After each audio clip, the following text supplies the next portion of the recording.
Wangapi wako kumwambia Bwana ibada ni yako? Unaweza simama tuombe ibada. Kama una nafasi ya kusimama, sio lazima. Kama una nafasi ya kusimama, unaweza kumwambia Bwana ibada ni yako.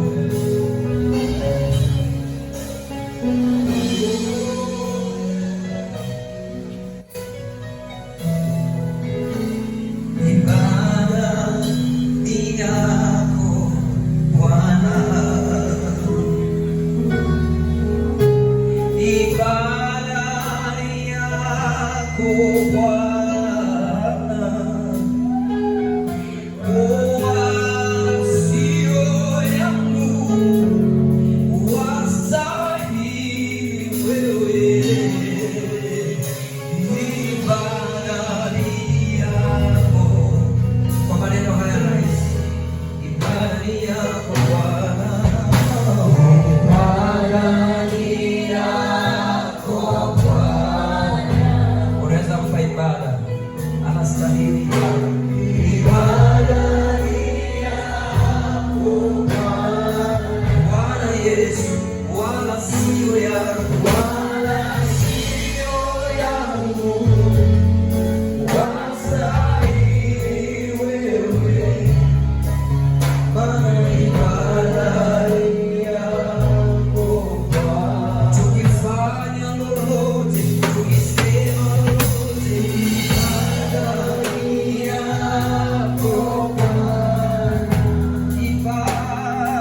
aliye kama Bwana?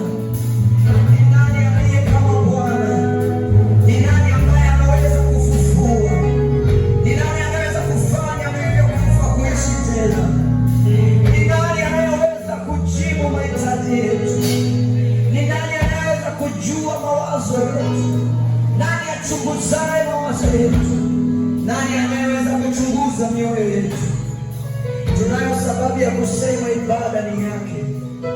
Kama uko hapo unaweza kusema tena, ibada ni yako Bwana. Natamani nione ukisema ibada ni yako Bwana. Hatuna sehemu katika ibada. Ametuamini tu, ametuamini tu.